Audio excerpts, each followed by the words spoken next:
Freddie Mac just clocked the 30-year mortgage at 6.66%. And that's just the start of the 10 biggest economic threats facing the U.S. right now. If you filled your gas tank this week, you paid over $4 a gallon. If you went to the grocery store, ground beef is $6.75 a pound. If you opened your homeowner's insurance renewal, you're likely one of the 71% of homeowners who just got hit with another increase. Your credit card is charging you over 22% interest, and the average American is saving less of every paycheck than at any point since the pandemic. These aren't headlines. These are your bills. By the end of the next 10 minutes, you'll know which one of these 10 threats hits your household first, which one is already draining your paycheck, and which one nobody on the news has told you the full story on. Stick with us. Let's start with the threat that's been draining every household budget for the last 5 years. And it's not the one everyone talks about. When the Federal Reserve declares victory on inflation, they're not saying prices came down.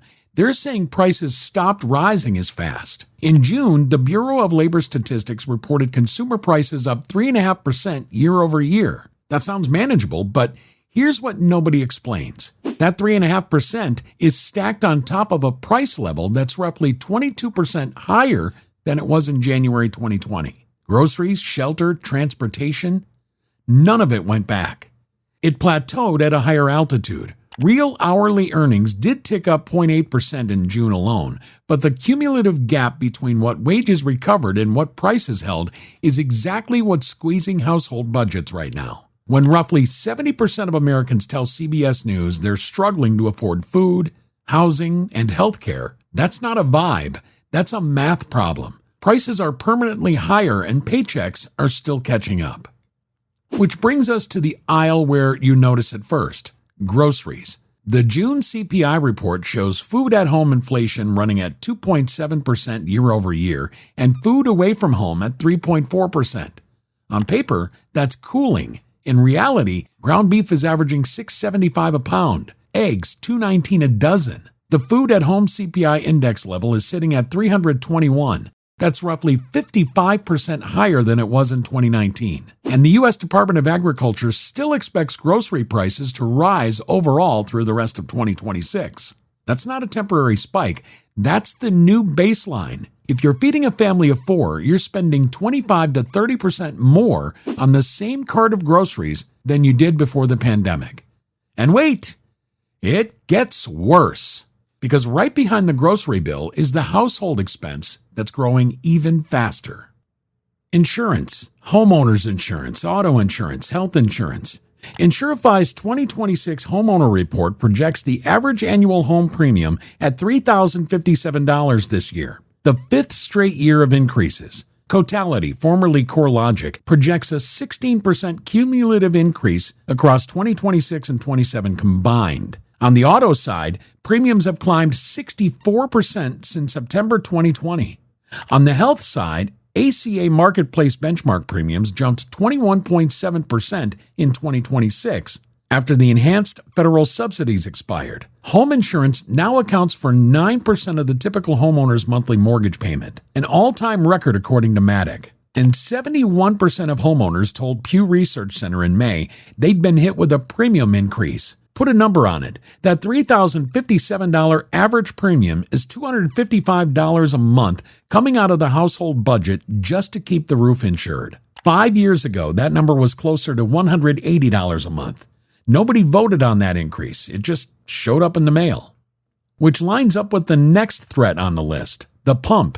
As of August 1st, the AAA national average for a gallon of regular gasoline is $4.10. A year ago, it was around $3.14. That's a 30% year-over-year jump, and the BLS confirms it.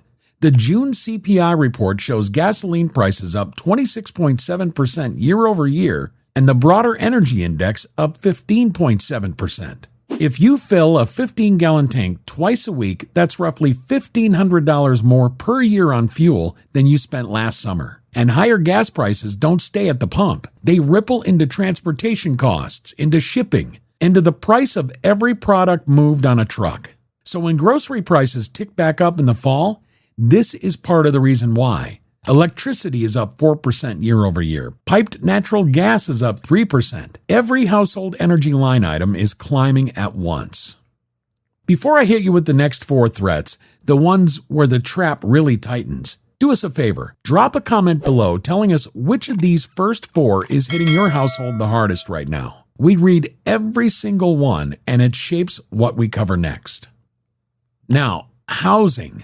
Freddie Mac's primary mortgage market survey put the average 30-year fixed rate at 6.66% on July 30th. That's roughly double what it was in 2020 when the same rate averaged near 3%. Let me show you what that means. A $300,000 home financed at 3% with 20% down gave you a monthly principal and interest payment of about $1,012. That same home at 6.66% today is $1,542 a month. That's $530 more every month, over $6,300 more every year, on the exact same house at the exact same price.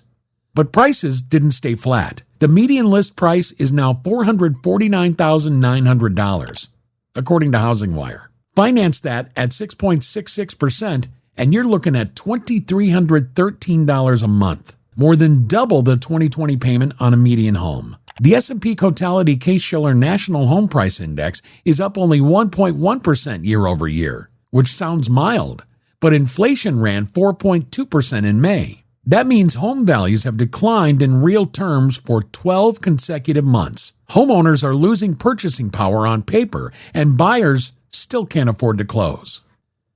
That connects directly to the job market, the one that keeps looking fine on paper. The Bureau of Labor Statistics reported 4.2% unemployment in June, which the headlines call stable. But look inside the number. The economy added only 57,000 jobs in June, roughly half of what economists forecast. Since January, the household survey shows civilian employment has declined by 833,000, while payrolls grew by 392,000. That divergence shouldn't happen in a healthy labor market. The voluntary quit rate is stuck at 1.8%, the lowest reading in over a decade outside of the pandemic, which means people who have jobs are too scared to leave, and people looking for jobs are hitting a wall. 1.9 million Americans are now classified as long-term unemployed, over 27% of all unemployed workers. And we want to be fair here. Logan Montashami has argued this data doesn't yet meet the definition of a recession, and he's right on the numbers, but not a recession doesn't mean not a problem when nearly 2 million people can't get back on the ladder. Which is exactly why the next threat matters so much. Americans are saving less. According to the Bureau of Economic Analysis, the personal saving rate dropped to 2.7% in June, well below the roughly 5 to 6% long-run average, and down from about 4.5% just a year ago. On a household earning $85,000 in disposable income, that's the difference between saving about $2,300 a year and saving closer to $4,700. That's a $2,400 shortfall every year that isn't going into an emergency fund, isn't going into a retirement account, isn't going anywhere. Instead, it's being filled somewhere else. Because when saving falls and spending stays flat, the gap has to be plugged. And it's being plugged with something we're all trying not to look at. Credit card debt. The New York Fed's Q1 2026 household debt and credit report shows Americans owe $1.252 trillion on their credit cards, up 5.9% year over year, even after the typical seasonal Q1 dip. Total household debt is at a record $18.8 trillion. And here's the number that actually hurts. The Federal Reserve's G19 report shows that average APR on cards accruing interest is now 22.15%. New card offers are averaging 23.79%. On a $6,700 balance, the rough average carried by households with revolving debt, that's about $1,500 a year in interest alone. That's a family vacation or 3 months of groceries, evaporating into interest payments. And when the saving rate collapses at the same time credit card balances hit a record high, it tells you exactly what's happening. Households aren't building wealth right now. They're borrowing to stay in place. In 2008, the average American household credit card balance was around $8,600, and interest rates on cards were closer to 13%.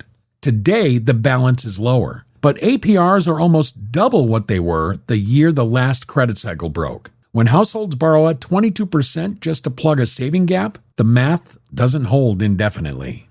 That brings us to a threat nobody in Washington wants to say out loud: the federal debt.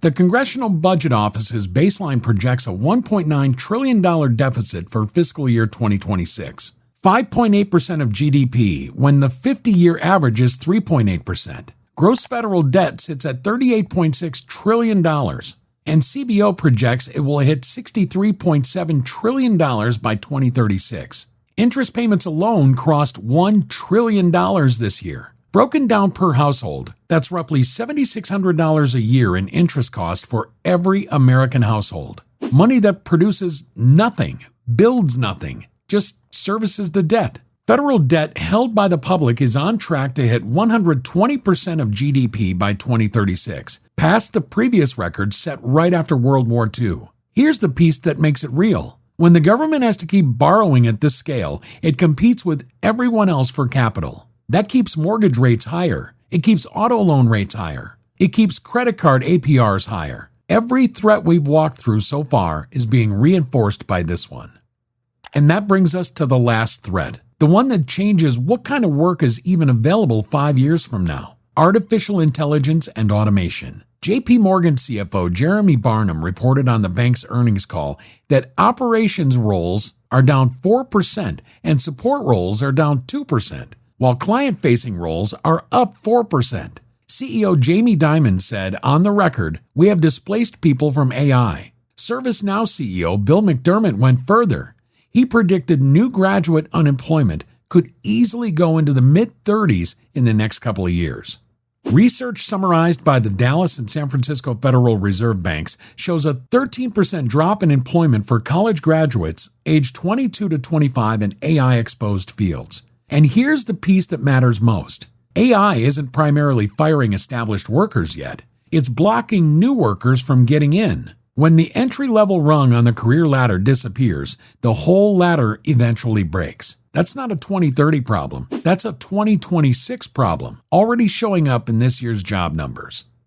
So here's what to do with this. If you're a homeowner, look at your insurance renewal and ask whether your carrier is still the best option, because the pricing gap between carriers is widening every year, and 20 to 30% savings by switching is common. If you're a buyer, do the math on what a $500 shift in monthly mortgage payment actually means for the price range you can afford, because affordability is a function of the payment, not the sticker. If you're a seller, understanding that inventory is rising and the balance of power has shifted, buyers are negotiating hard, and the record share of active sellers cutting asking prices is a signal. And if you're a renter or earlier in your career, the single most important thing you can do is protect your saving rate. Not the market's, yours. Because in an economy where credit is expensive and jobs are harder to come by, the biggest cushion you can build is the one that doesn't charge you 22% interest. Subscribe and hit the notification bell so the next video lands in your feed the moment it drops, and watch this one next. Until next time.